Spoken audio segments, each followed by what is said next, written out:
Many adult children down deep may have problems accepting the fact that their parents are no longer the parents they used to be. They're more tired than what you can remember. They walk a little slower, and they're the last ones to finish their meals. It is important for adult children to be able to recognize when their parents need help and when it is time for assisted living. For David Duncan and his daughter Monica Woods, their journey toward assisted living was a challenging task that is now complete. Back in '97, he had to have the the heart port surgery, the triple bypass, which was very successful until 4 days later he had a stroke, which paralyzed his left side. Still mentally coherent, that wasn't affected, and it was just his physical. So he went through several rehab facilities up in Detroit with my sister, and then was discharged. There was nothing more they could do for him, but he would probably never get full use of his left side again. So he continued to walk with a cane, and my mother, it was just the two of them living together at the time, took care of him for 12 years, which wasn't easy because he is not a small man. And so it got hard, and it got harder and harder because she got older, he got older, until she really couldn't take care of him anymore. And it wasn't even safe. He was falling a lot, and it was due to nobody's fault. He was just falling a lot, sprained some things, had to go in and out of different rehab facilities back in the Pittsburgh area. And it just got to the point with his last fall that we decided as a family that it would be best that he would go somewhere other than staying at home. And so the decision was made that he came out here. And my husband and I had him live with us for about 4 months. Our life just revolved around taking care of Dad. And as much as I love my dad, that wasn't really the way I wanted to live, at 50 some years old. So we started looking. Heritage Club was one of the places we looked because he was across the street in their rehab center, which was awesome. It was excellent. They rehabbed him where, like I said, he got out and he was in pretty good shape. We looked a couple places in Parker and just around, and we came back. We came back to Heritage Club. So this was really the best place we thought for him. And so, Aaron, the marketing director here, was very good about working with us, showing us a lot of the different options that they have, which vary from a 2-bedroom to a 1-bedroom to a studio. And so we made the decision. Well, I've been in several therapeutic places. In Detroit, Greensburg, Pittsburgh. Nothing I've been to is compared to this place here. Not only are the accoutrements, which you have to see, are very nice, the food's not bad, and the staff is absolutely excellent. The greatest bunch of people you'll ever get in one place. And I tell this to anybody that's interested in assisted living. You could not do better than Heritage Club. Assisted living centers like Heritage Club at Greenwood Village make it so residents like David live in the comfort of their own home, and their experience is comfortable, secure, and fun. Breakfast is at roughly 8 o'clock. I like to get down there any time after 7:15, and my chair and table are right next to the window, so I can look out the window and watch the rabbits. And as soon as I'm done eating, I go back up to my room, brush my teeth, and wash up a little bit. And our schedule starts with an exercise class at 9:30. Lunch is at 12, bingo's at 1:30. But they make rosaries and send them overseas. So they have about 30 people. And right now they're cutting coupons to send to the GIs. My part is saving all the coupons I get in my newspaper, and I can give them to Joel. They have Protestant communion, Catholic communion. They have a movie at 6:30. Now this year we took a trip to Wings Over the Rockies, Lookout Mountain, Estes Lake, Daniels Park.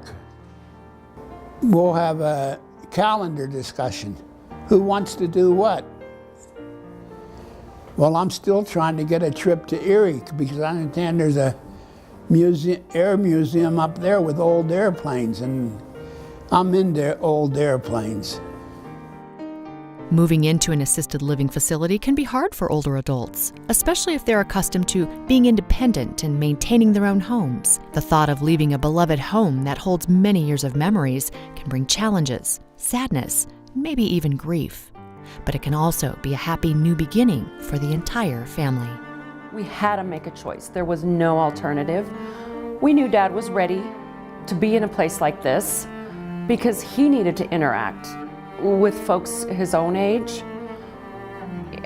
When he was at home with Mom, they didn't go very many places because it was hard. It was hard getting him in and out of the car all the time. And just, the fear, once again, of falling. So they pretty much just stayed home.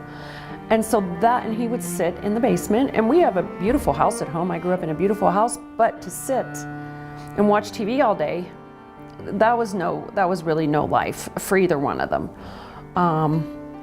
And so really, to be honest with you, it wasn't a challenge because it had been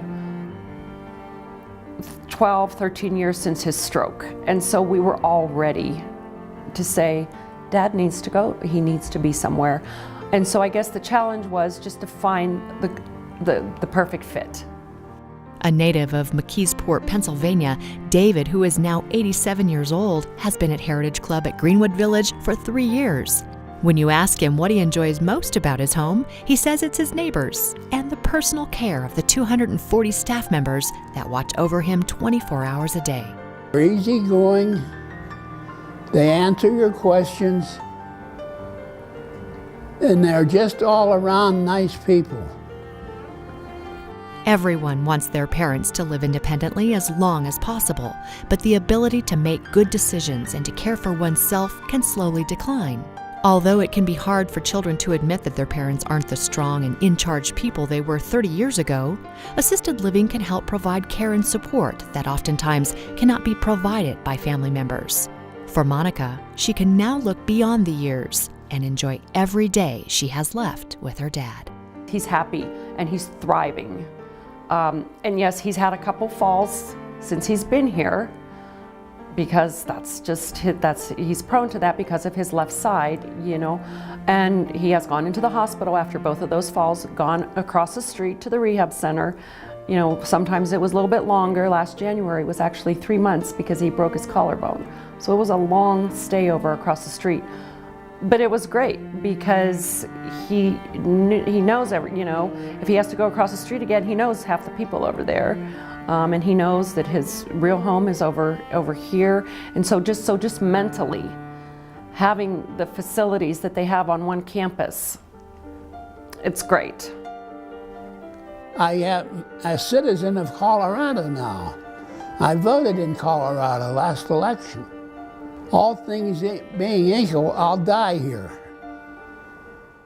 We sometimes see headlines of horrific incidents involving assisted living centers and nursing homes. While tragedies do happen, and it is easy to fear the worst-case scenario, they are rare. Nevertheless, it is extremely important to understand long-term care so you or caretakers can make an informed decision.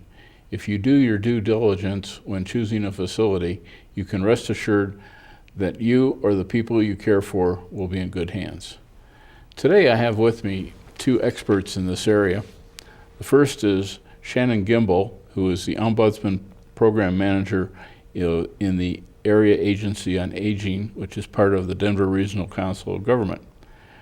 Shannon graduated from the University of Northern Colorado and joined the Area Agency on Aging at the Denver Regional Council of Governments, which I'll refer to for the rest of this time as Dr. Cog as an ombudsman in 2002. She works to empower and educate residents about their rights within long-term care communities and how to resolve concerns they may have.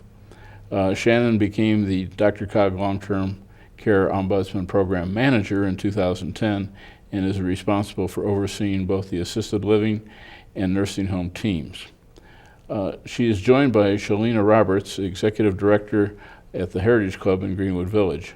Shalina is the Executive Director after previously served as a Director of Nursing in the healthcare community. She has 14 years of experience in the healthcare industry and is a registered nurse and nursing home administrator. Starting out, what are the signs that you see that tell you it's perhaps time for a person to enter long-term care? Shalina? I think it's really taking a look at safety, looking at, as a family that's providing care to a loved one, when is it time to really step back and to be a son or a daughter again and not necessarily a caregiver. So there's multiple things that you need to take into account. But when you're certainly looking at safety issues, someone's having falls, needing more assistance with their medical management, then it's time to maybe look at other options. Shannon, would you have anything to add to that? You know, I think a lot of it is dependent on what that person is experiencing. Sometimes they just need more supportive services than what they're able to receive at home. For example, they just might need assistance with making meals and getting in and out of the shower. They may not necessarily need nursing care, so those folks might be more interested in looking at an assisted living community. But as was stated earlier, if they're needing a higher acuity of medical care, certainly it would be an option to look at nursing facilities that are available. So, you know, what is a long-term care facility and what services do they provide? For the long-term care facilities, there's definitely different levels of care. So you have your assisted living and your skilled nursing or assisted long-term care, and you can go there to age in place. So as you're needing more assistance with aggressive nursing services, very significant chronic medication management, chronic management of your medical needs, they can provide services there for that. And what's the crossover to a, quote, nursing home, end quote? When someone is very much dependent on someone else for their activities of daily living, which are things like showering, bathing, grooming, dressing, and unable to have their needs met in an assisted living setting or at home with assistance from family or home health agency. And Shannon, since you oversee both long-term care and nursing homes, what do you find is the difference that one should look for in those two areas? I think it really depends on what sort of setting you're looking at. You can find assisted living communities that take an incredibly high level of care and can provide quite a high level of medical oversight. Oftentimes they are able to do so by bringing in outside supportive services like hospice or nursing care if that's not something they provide in assisted living. Anymore, it seems the trend is we're almost seeing what used to be a nursing home level of care, we're seeing that taking place in assisted living communities, and then we're seeing almost a hospital level of care taking place in nursing communities, nursing home communities. But there's a huge scope of facilities that are available depending on what your needs are. Some provide more care than others. That's an excellent comment, and you did touch on hospice. Shalina, tell us about how hospice works into this, since eventually, as I heard the other day, we all have an expiration date, we just don't know what it is. So in any community, it's not usually provided within the community, the hospice service, but they contract with outside entities that will come in and actually allow the hospice care to take place in the environment that they're currently in. So if they're in an assisted living or a skilled nursing or nursing home, they can actually come in and provide that services for end-of-life care right where they're at, so they don't necessarily have to move or leave their current place of living. And that would include their residents if things Yes. should happen in a quick manner. Absolutely, yes. Shannon, as an ombudsman, it's a wonderful position that you have to mediate or take care of concerns. What are some of the common comments and issues that you deal with in that area? Common complaints we get in our office is quality of care, medication administration issues, but a lot of times we're also dealing with quality of life situations, which really have more to do with resident rights. Privacy, being treated with dignity and respect by staff members.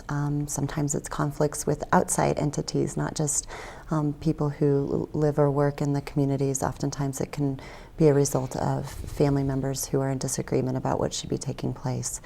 But we receive a myriad of different concerns, anywhere from care to food to discharge and admission issues. Well, as a board member of the Denver Regional Council of Governments, I've been briefed on this program, and it really is a great program. But even better, I've had personal experience where I've been called on in this arena and went forward past to Shannon, and she took it and ran with it and came to a good conclusion. So this is a really important service that our community has. Shalina, what would you say in general are the criteria one should look for when making that decision to go to assisted living in terms of what a particular facility might offer or may not? Well, I think it's really important for families to remember that they know their loved one the best and really look at what is important for them, and to go to communities and to visit them and to go at different times and look at how the staff are interacting with the residents, how the residents are interacting within the community, what types of things that they offer that are important to their loved one, and really trusting your gut. And I say it's so very important to think about what your instinct is, and be looking for those things when you're going into communities, and what your feeling is of the general overall feeling of the community. And looking to, there's the state government also comes in and does annual surveys, and you can look back and see what their compliance was and how they've been following the rules and the regulations that have been set out to kind of give you a better idea of some of the care that they provide. Shannon, what would you look for in either a nursing home or an assisted living facility if you were placing a loved one there? A lot of similar things that have been mentioned. Obviously, visiting the community is important. I think general observations, how staff are treating residents, our residents' needs being attended to, our caregivers being respectful, but also the environment. Is it clean? Is it free of odors? Are call lights being answered? But then I also think it would be important to actually talk with the residents, ask them how they feel about what is their home. It's their home at that moment anyway, and ask them their thoughts, and tell them that you're looking at placing somebody there, and find out what their thoughts on that community is. And how do you know it's the right place for your loved one? I think, as mentioned, sometimes you have to go with your gut. You need to visit the communities and certainly get as much information as you can as far as what that community can provide your loved one, depending on what their needs are, because there's a wide array of different services that are available. But I also would encourage folks to call the Ombudsman. While we're not there to provide survey information, as was mentioned, the Department of Health and Environment, they're the ones that survey, and those things are important. Those deficiencies and complaints are important to look at. I also think the Ombudsman can provide additional insight as to the quality of life that is happening there for residents. If there's any trends and patterns of complaints that our office is getting, if the administrator is responsive when there are concerns, how those things are addressed, because the health department may not always be able to capture the quality of life that might be happening. They get a snapshot of the time they're in there. Shalina, given your really special background of being an RN and having been a director of nursing and also now in the facility administration area, how would you characterize finding the, quote, right place? Again, I also agree with what she has said. It's really looking at the needs that your loved one has, what types of services that community can provide. Sometimes it might be the assisted living. Maybe someone just needs assistance with bathing and dressing. not necessarily needing a higher level of care like a skilled nursing environment. And so it's really looking at the lowest level of care in which they can be the most independent, looking at, asking questions about their quality indicators, which, range from looking at wounds, the number of wounds that someone has, to the number of falls that they have compared to averages. And so also looking at some of those comparisons and asking those questions when you're coming into to our facility or community. Staying with you, let me ask another question. When do you start planning for long-term care, and then could you get into what it costs? That's something that we probably should really touch on in today's dollars. So I think it's really important. We really look at planning for our retirements, looking at our 401k, looking at different things like that, but we don't always think about retirement and our long-term care. And so I think it's really important that everyone needs to be looking at their long-term care options, looking at insurance and things like that, starting early. If you can pre-plan so you're not moving in a crisis situation, I think that a lot of times, we wait till the last minute and we're trying to make decisions quicker than what we would like to do. So I say it's something that you should really be looking at as a plan. It doesn't mean that you're always going to need to use it, but just making sure that you're planning for that situation just in case. Does health insurance pay for long-term care? So there are long-term care insurance policies that you can But that's take out. separate. That is separate, yes. There's also, Medicare and Medicaid. There's other products out there that can help you with paying, and it's based on your assets, based on income. So there's some different options out there.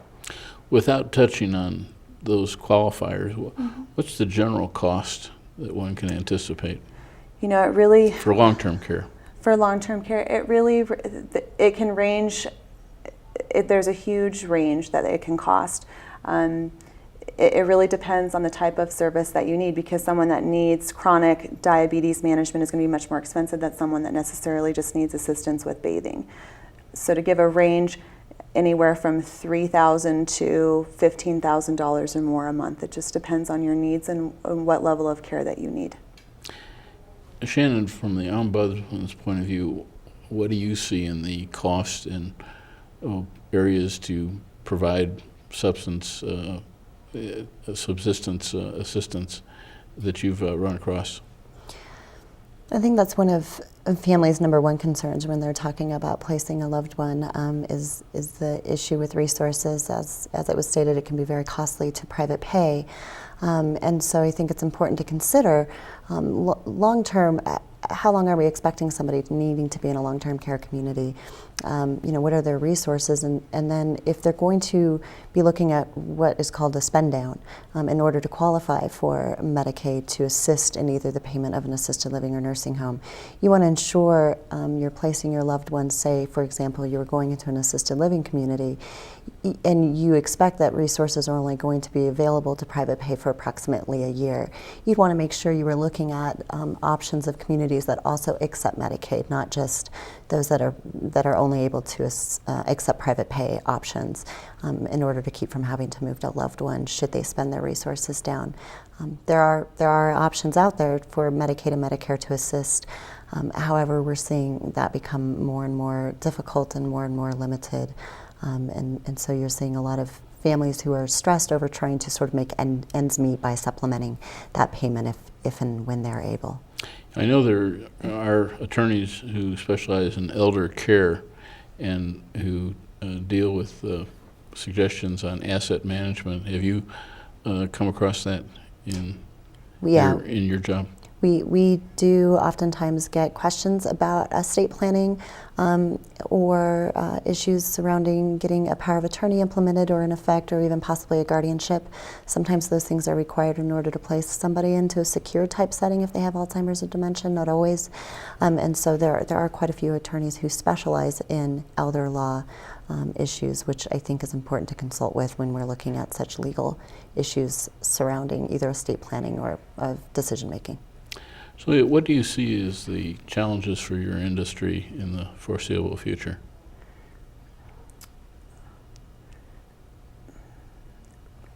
Can you just clarify what you mean In by other the words, challenges?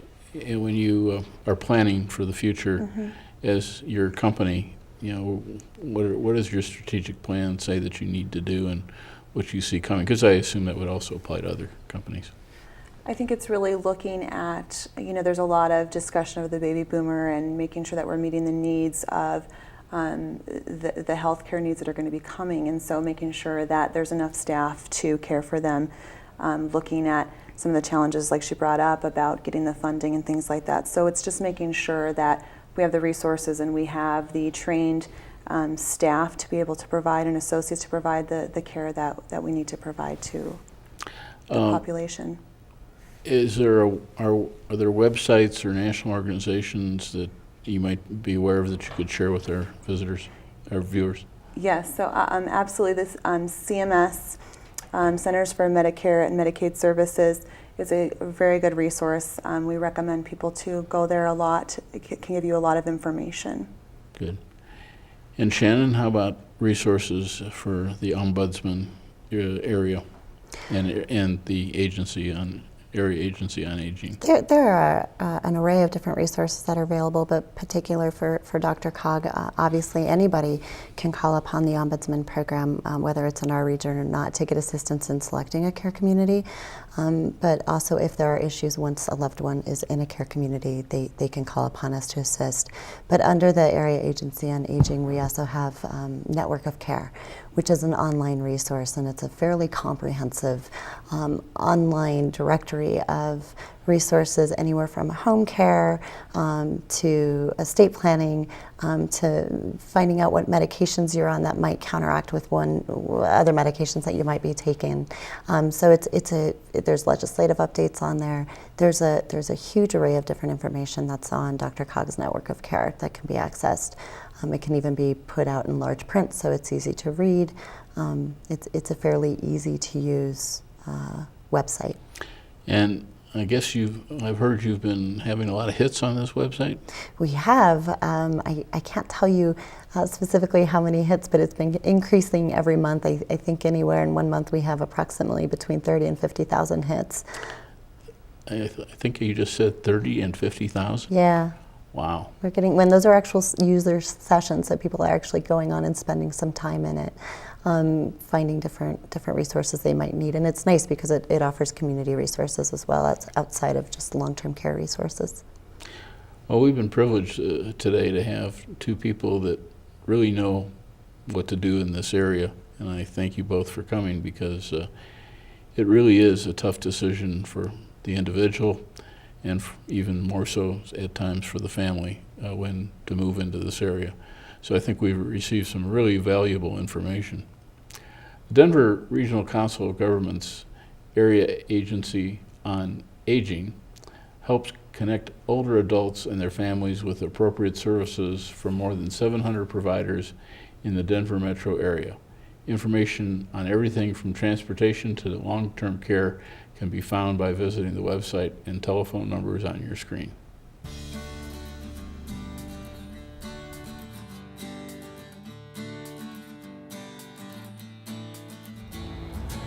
We hope you have found the information on this program helpful to you and your loved ones. Aging can be difficult at times as we go through it. It's important to remind ourselves that even though our physical appearance changes, our spirit does not. Remember, we are never too old to realize a new goal or dream. Just because someone is older does not mean they have nothing left to offer to society. We are all capable of accomplishing great things in our remaining years. Until next time, you don't stop laughing because you grow old because you stop laughing. That's a wrap. I'm Mayor Ron Rakowski. See you here next time on GVTV 8.